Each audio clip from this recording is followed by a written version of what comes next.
pessoas que olham o mundo pela superficialidade, podem olhar as pequenas casas, os pequenos prédios, os prédios simples, e achar que os trabalhos são de menor importância, porque na Terra nós temos uma hierarquia pela grandiosidade dos prédios,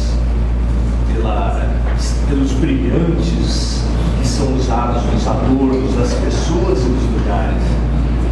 Mas no cristianismo sempre foi diferente, né?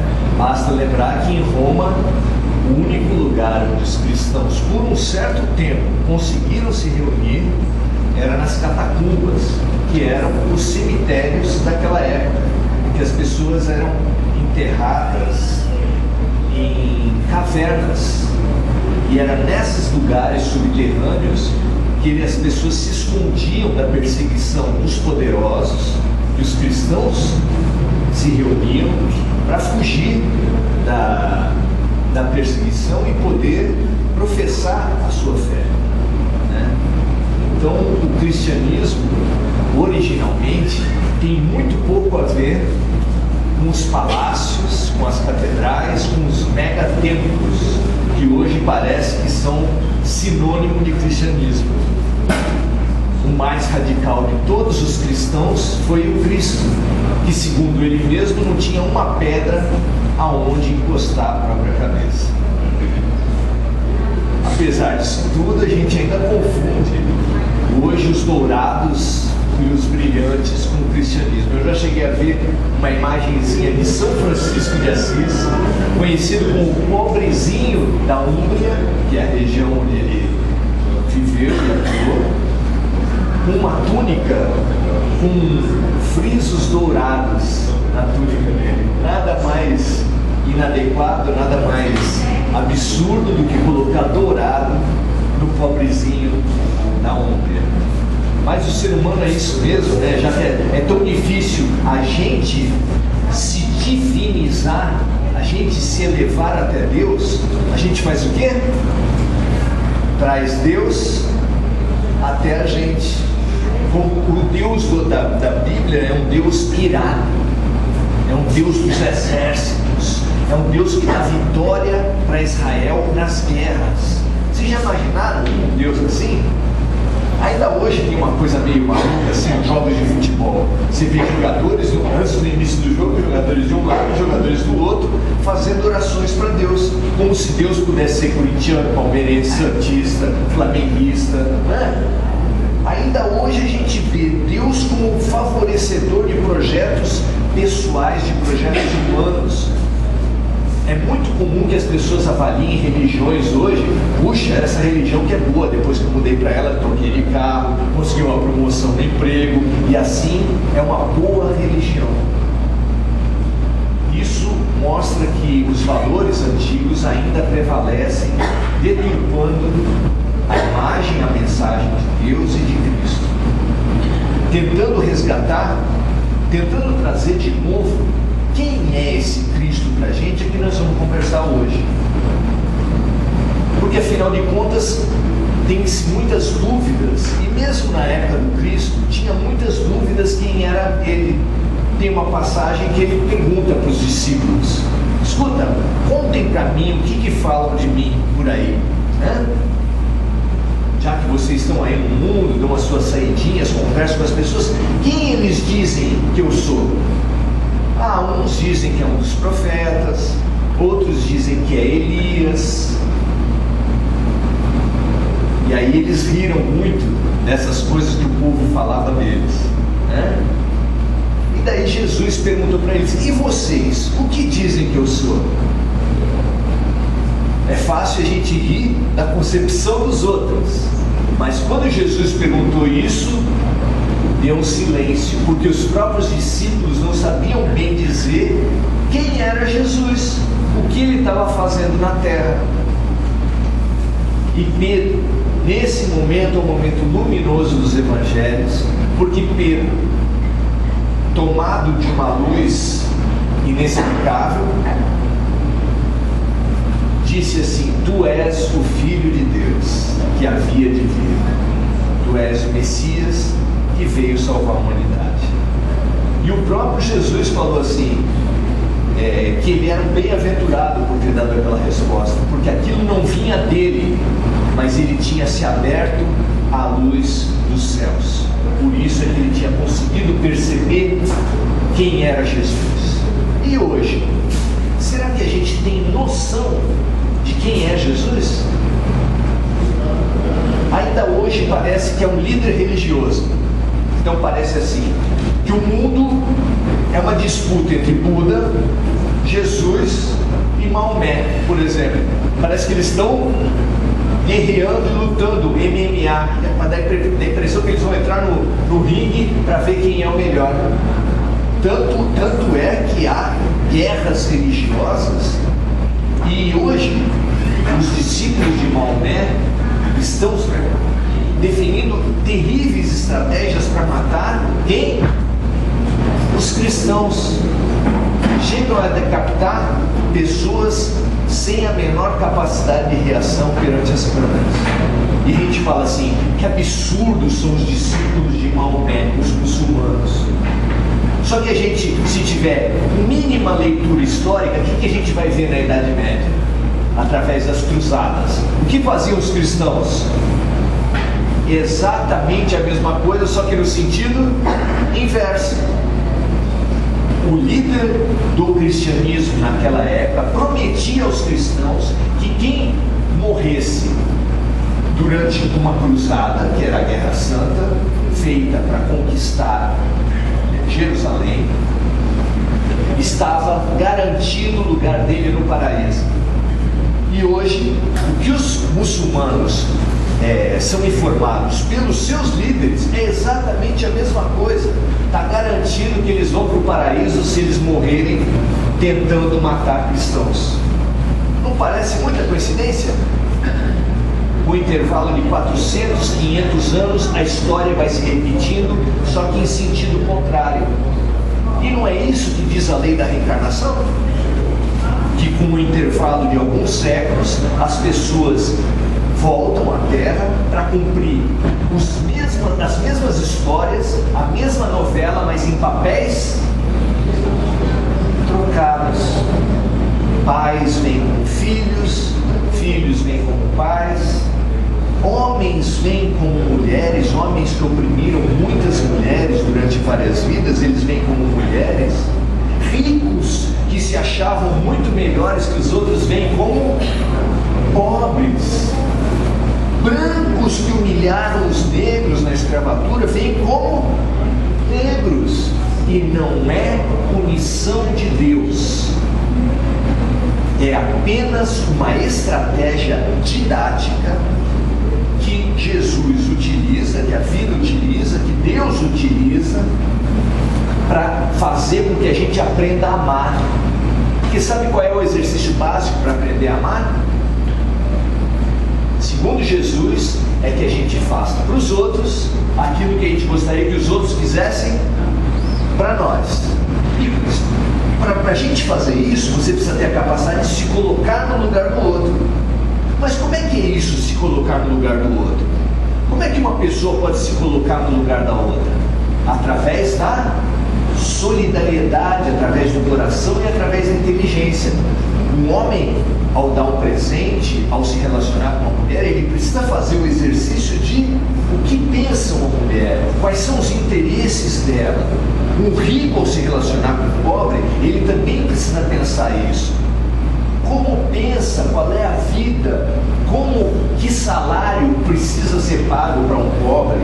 Ele precisa se colocar no lugar do outro. Para dar esmola, para ajudar uma pessoa na rua, você também precisa se colocar no lugar do outro, não é isso? Esse é o exercício da vida.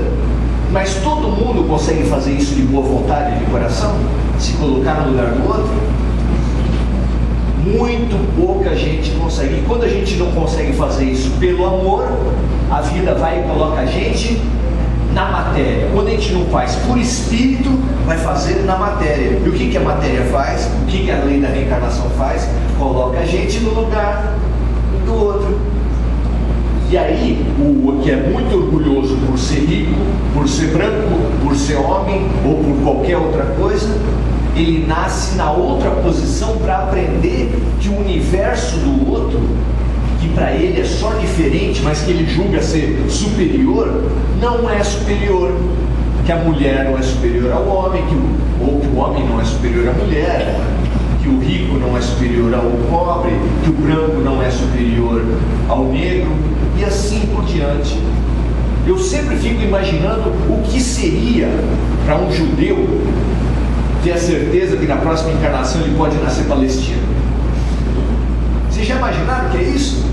Para um santista saber que na próxima encarnação vai renascer corintiano? Porque as pessoas ficam alimentando ódios como se aquilo fosse a grande razão da vida delas, e isso tudo, a lei das vidas sucessivas fala que é o quê? Bobagem. Você se aferra tanto nos seus orgulhos de eu sou isso, eu sou aquilo, sabe com quem você está falando, né? A gente se arma tanto dessas arrogâncias, e espremendo, você não é nada disso.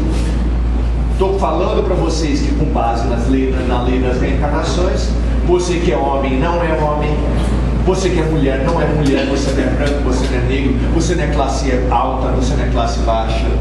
Nós que achamos que somos espíritas, em outras vidas já fomos o quê? Nessa mesma, nós já passamos por várias outras religiões, já demos umas viajadas por aí.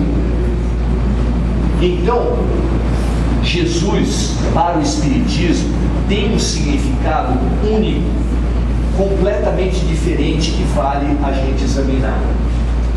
Emmanuel, o guia de Chico Xavier, no livro A Caminho da Luz, ele mostra Jesus na Terra há 7 trilhões de anos atrás. O que era a Terra há 7 trilhões de anos atrás? Um pedacinho do Sol, uma bolinha de fogo que se tinha desprendido do Sol e que estava girando na órbita do Sol. Uma bolinha de fogo. E Jesus já estava presidindo, acompanhando aquela bola de fogo, junto com os seus auxiliares, esperando que aquela bola resfriasse, que com a sua gravidade ela atraísse gases dispersos na atmosfera e gases emanados pela própria incandescência da Terra, e ali foi formando uma atmosfera ao lado daquela bolinha que já não era tão de fogo, que já começava a resfriar. A atmosfera foi gerando água, a água foi acelerando o resfriamento, e aquela água também foi gerando vida, porque foi da água que foi gerada a vida na Terra. E Jesus veio acompanhando a Terra há 7 trilhões de anos. Há 7 trilhões de anos ele já era um grande enviado de Deus. E a gente, quando lê os romances espíritas, fala assim: o que será que eu era há 50 anos atrás? Há 100 anos atrás? Que papel eu exerci na época da escravatura, na época de Jesus que veio à Terra? A gente até pensa o seguinte, aconselha o seguinte: não queira saber. Não queira saber. Sabe por quê? Os espíritos revelam para Kardec que essa é a melhor encarnação que você já teve em todas as suas vidas. Imagina as outras. Se essa é a melhor da Terra, imagina os serial killers, os terroristas, imagina a Terra do jeito que está, os corruptos. Se essa é a melhor deles, e nós? A gente olha assim, tudo gente boa, não é verdade? Nossa, a gente olha assim, tudo gente boa. Talvez a gente esteja realmente no melhor momento dessa vida, mas nós mesmos, nessa vida, não precisa falar de outras, nós já fizemos muita bobagem. Tanto é que naquela passagem célebre de Jesus, uma mulher que tinha sido trazida para ele decretar sua morte por apedrejamento, porque era uma mulher adúltera, aliás, um absurdo, é a primeira mulher que adulterou sozinha. Não é estranho isso? foi apresentado para ele uma mulher adúltera. E o homem que estava adulterando com ela, não foi apresentado? Não é estranho isso? Bom, foi apresentado isso para ele e ele deixou daquela situação onde queriam pegá-lo para poder condenar, uma lição para sempre para a gente. Ele falou assim: aquele que estiver sem pecado, que atire a primeira pedra. E conta os evangelhos que as pessoas, todas que já estavam com as pedras na mão, começaram a soltar, porque não era só uma frase bonita, era dita por uma luz, por uma luminosidade, por alguém que te olhava nos olhos com amor. Ele não estava disputando para ver quem falava melhor, quem vencia. Ele olhou para as pessoas como quem olha na alma e fala assim: aquele que estiver sem pecado, atire a primeira pedra. Ninguém teve capacidade, ninguém teve como prosseguir naquele ritual assassino, pois Jesus é realmente, pelo Espiritismo, revelado pelos Espíritos, o governador espiritual da Terra. Todas as grandes almas que já vieram à Terra ensinar alguma coisa, vamos tentar lembrar algumas delas aí. Já falei algumas, né? Buda, Maomé, Gandhi, Francisco de Assis, Madre Teresa, Irmã Dulce,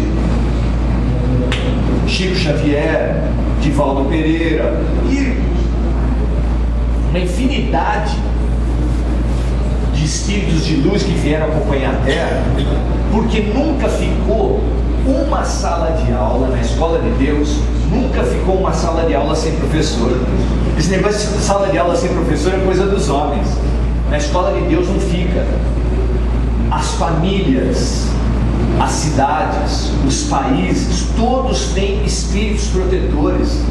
No livro Brasil, Coração do Mundo, Pátria do Evangelho, Humberto de Campos, que é o espírito que passa esse livro para Chico Xavier, revela o nome do espírito protetor do Brasil: Ismael. E você tem para as cidades, você tem para as famílias, você tem para as pessoas. Todos nós temos espíritos protetores. E as cidades, e as famílias, etc, etc. Jesus nunca deixou a gente sem proteção. O absurdo é os budistas, e os maometanos, e os cristãos quererem matarem-se uns aos outros para falar: o meu profeta é melhor que o outro. Porque todos eles são oriundos de um mesmo projeto, são professores de um mesmo projeto pedagógico.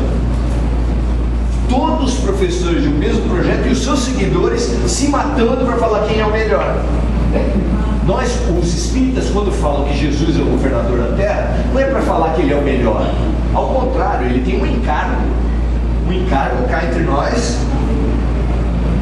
Governar essa humanidade aqui não deve ser muito fácil. Ele tem um encargo. É sim uma alma, um espírito puro, mas ele tem um encargo muito grande. Como é que Jesus se desempenhou desse encargo? Ele foi mandando os seus representantes ao longo de toda a vida, toda a história da humanidade na Terra, que segundo a ciência tem 40 mil anos do Homo sapiens sapiens na Terra. E os últimos 2.000 anos, ou seja, 2.000 anos atrás, quando a Terra estava para passar de mundo de expiação e provas para mundo de regeneração, que é essa passagem que nós estamos fazendo agora, Jesus falou: agora não vou mais mandar representante, agora vou eu mesmo. Mas aí a gente pergunta assim: por que um espírito tão elevado precisava vir ele mesmo, se ele tinha representantes tão bons como Francisco de Assis? A lista é muito grande.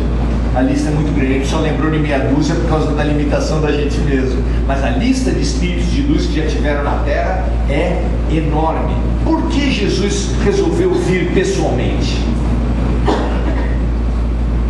A gente não está acostumado acostumado que gente poderosa manda fazer? A gente poderosa tem um assessor e manda fazer. E ele tinha muitos assessores e ótimos. Por que ele não mandou fazer? Porque o trabalho mais difícil a gente mesmo tem que fazer. E a gente sabe disso, né? Quantas vezes a gente não manda alguém fazer a coisa que é mais importante e a gente se dá mal? Qual era o trabalho mais importante? Qual era a lição espiritual mais importante para ser falada? Que Jesus veio trazer. A lição espiritual do amor. Ah, muito bem, Maurício, mas Buda, todos os outros já tinham falado de amor. Certo, mas amor, para ser transformador para as pessoas, não pode ser blá blá blá. Vocês não ouvem dizer que homem bate mulher e fala que bate mulher por amor? Não tem pais que batem os filhos por amor? Não tem gente que se explode em nome de Deus e Deus é amor? Tem até uma música da Marisa Monte que fala assim: o que a gente não faz por amor?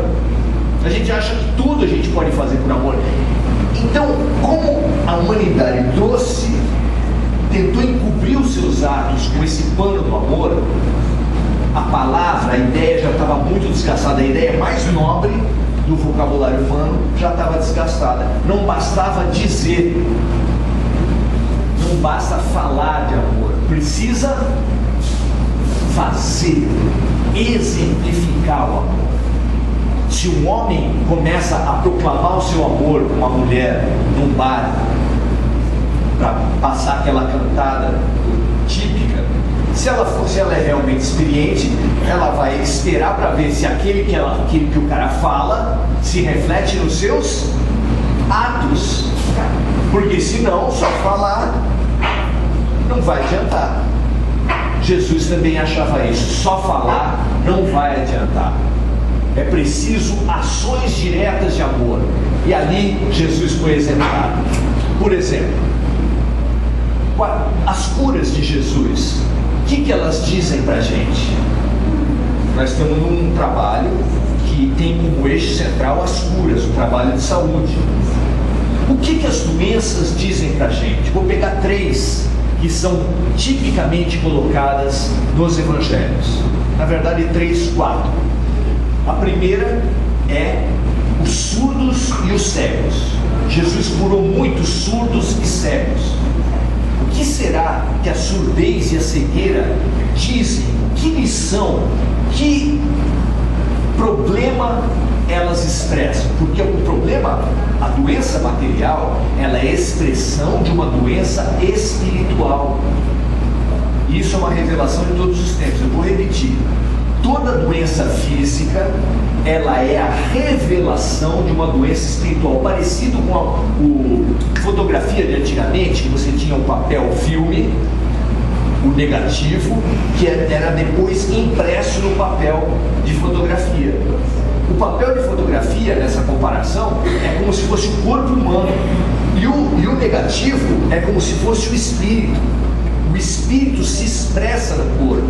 As harmonias espirituais se expressam no corpo. Tanto é que o suicida que mete uma bala na cabeça, quase que invariavelmente reencarna com severas limitações mentais. Só para dar um exemplo, né? Então, o que será que essas doenças que Jesus veio curar no seu tempo significavam? O que será que as doenças que nós somos portadores, o que será que elas significam? Se nós não aprendermos isso, se nós não nos debruçarmos sobre o significado, sobre o que Deus está querendo dizer para a gente através das doenças, a cura não vai resolver. Eu sou assistente social, que acompanhei algumas mulheres vitimizadas, que apanhavam dos maridos. Numa olhada superficial, quem acompanha essas mulheres quer o quê? Que elas se libertem daquele marido agressor. Mas isso é uma visão superficial. Sabe por quê? Porque ela não foi obrigada a ficar com ele. Ela, de alguma forma, escolheu aquele homem. E se você não trabalhar questões interiores, espirituais dela, ela vai largar um e vai arrumar outro. Ou então você festeja agora e ela volta com o mesmo daqui a 2 meses. O problema está onde? No marido? A gente acha que o problema do casamento está no marido, a gente acha que o problema de São Vicente está no prefeito, a gente acha que o problema do Brasil está na presidente da República, mas é fácil a gente colocar o problema nos outros.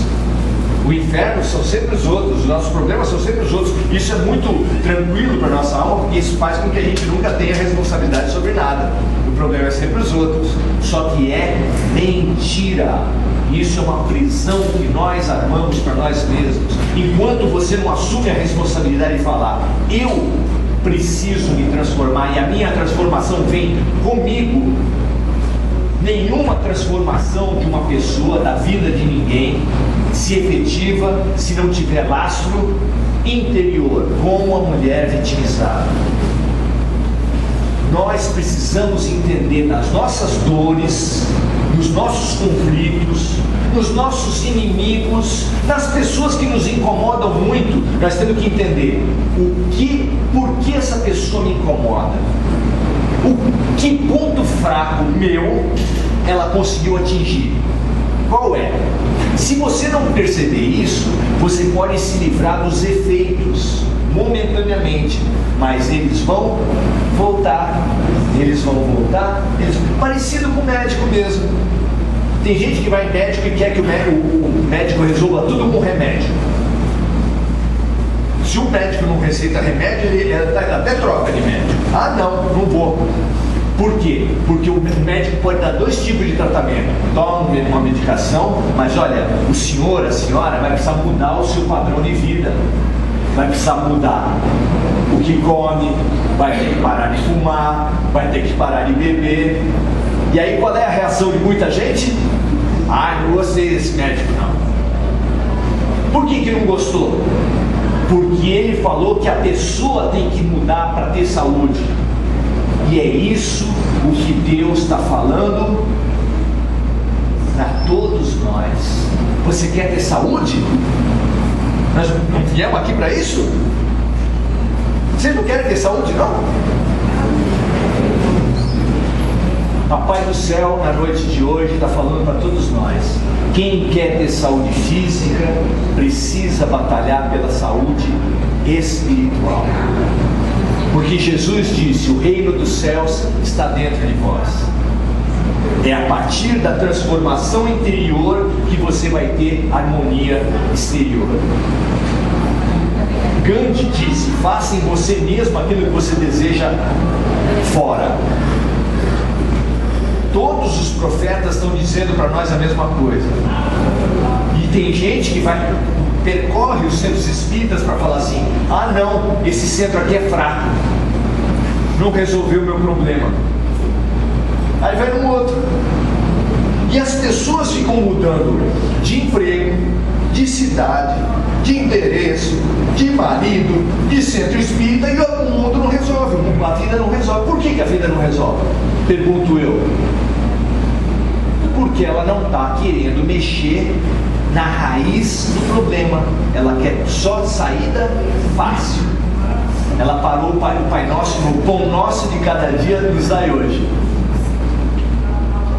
Ele esqueceu de falar assim, seja feita a vossa vontade, assim na terra como no céu. Esqueceu da humildade de reconhecer que os problemas nossos vêm de nós mesmos. Jesus há muito tempo está falando a mesma coisa. Ah, Maurício, isso quer dizer que a gente vai tomar um passe aqui, a gente vai passar por um tratamento e não vai melhorar? Eu disse isso?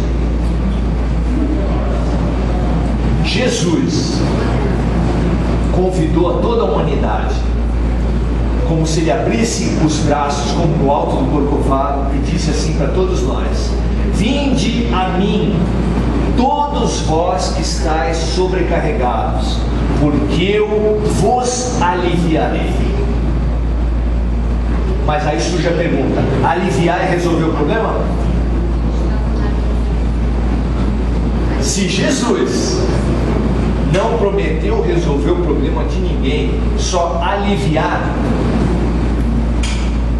Será que aqui a gente vai ter alguém maior que Jesus? Ah, Maurício, mas ele curou as pessoas. Mas quando ele curou as pessoas, ele falava assim: a tua fé te salvou. Tem alguma importância a nossa parte na cura? Quantas passagens Jesus fala a mesma coisa? Ajuda-te, que o céu te ajudará. Vinde a mim. A primeira ação é de quem? Orai e vigiai, buscai antes o reino dos céus, e tudo mais vos será acrescentado. De quem é a primeira ação de quem quer se transformar? Nossa, aonde essa primeira ação tem que atuar? Sobre quem? Sobre nós. É a nossa transformação que a vida está pedindo. Exigindo? Obrigando? Não. Deus nos ama em liberdade. Deus nos ama em liberdade. Se Deus nos ama em liberdade, quem vai tirar a liberdade? Ninguém. Todo mundo que entrou aqui querendo sair da fácil e que não se dispuser a mudar, vai poder sair daqui querendo sair da fácil do mesmo jeito. Todo mundo é livre.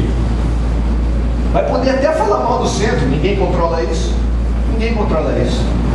Agora, aquele que tiver maduro, que tiver o mínimo de maturidade espiritual, hoje está sendo convidado. A doença, a dificuldade, o conflito familiar, todas as nossas dificuldades expressam questões espirituais. E essa expressão, correndo atrás da doença, correndo atrás dos problemas, a gente vai atingindo o que a gente precisa mudar espiritualmente. Mas só aos homens e mulheres de boa vontade. Que nós possamos pedir, ao invés do pedido que a gente sempre faz a Deus. O que a gente mais pede para Deus? Todos os pais falam para os filhos: Deus te abençoe, não é isso? Que Deus te ajude essa semana. A gente não fala muito isso? Blasfêmia, ignorância. A bênção de Deus está sobre nós 24 horas por dia. A bênção de Deus não para de cair sobre nenhum de nós, nenhum segundo. É uma blasfêmia, é um ultraje a Deus você falar assim: que Deus te abençoe. É? Só porque você está pedindo, né? Que Deus vai abençoar. Deus nos abençoa sempre. A bênção não chega até nós, a luz não chega até os nossos problemas. Por quê? Porque nós somos orgulhosos, nós somos autossuficientes, arrogantes. Eu posso contar para vocês uma passagem muito bonita do livro Há 2000 anos, em que Emmanuel, o guia espiritual de Chico Xavier, que naquela época era um senador do Império Romano, mudou-se para a Palestina. Sabe por que ele mudou-se? Ele tinha uma filha com uma doença terrível. Ele, como senador romano, ele chamou os melhores médicos do mundo. Ninguém conseguia curar a menina.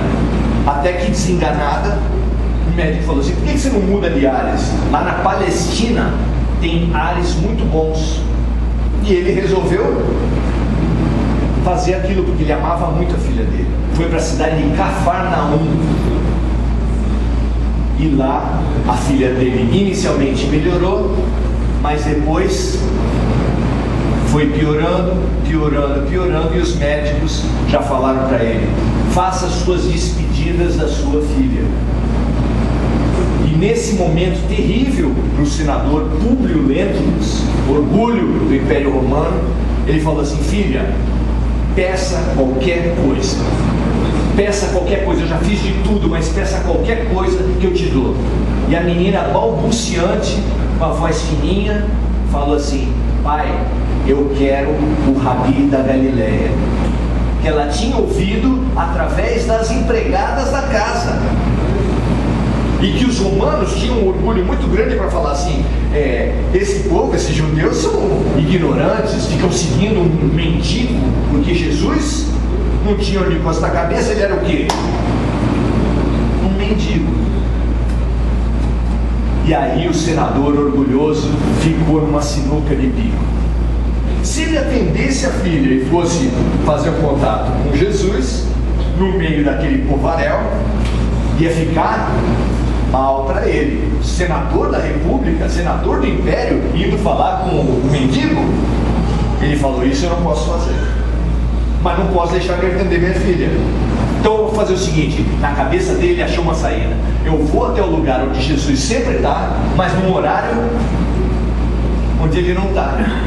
Aí ele foi lá de noite, sabia que Jesus não estava, beleza.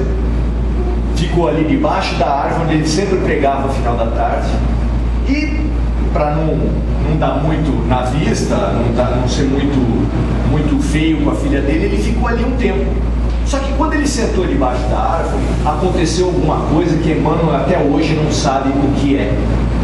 Ele meio que dormiu, meio que delirou, e ele viu o céu se abrir e surgir a figura de Jesus falando com ele: senador, senador, por que vieste me buscar nesse horário? Como é que o senhor foi fazer isso? Eu sei que o senhor veio aqui por causa da sua filha, e o senhor pode ficar tranquilo, o senhor vai voltar para casa, a sua filha vai estar curada, mas não pelo senhor, pela sua esposa, que é portadora de uma fé inabalável. Quanto ao senhor, senador, o senhor pode agora atender ao chamamento do amor, ou então só depois daqui a 2000 anos. E esse senador voltou para casa, viu a filha curada e se orgulhou, falando para todo mundo: está vendo como os médicos que eu chamei do mundo todo conseguiram curar minha filha? Está vendo como eu sou um pai extremado, como eu sou um pai bom? E ficava proclamando os seus próprios valores na cura da sua filha.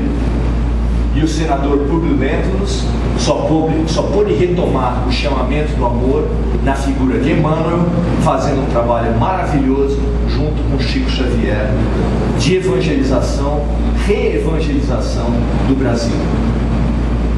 Nós também somos chamados pela dor, pelas dificuldades a todo momento.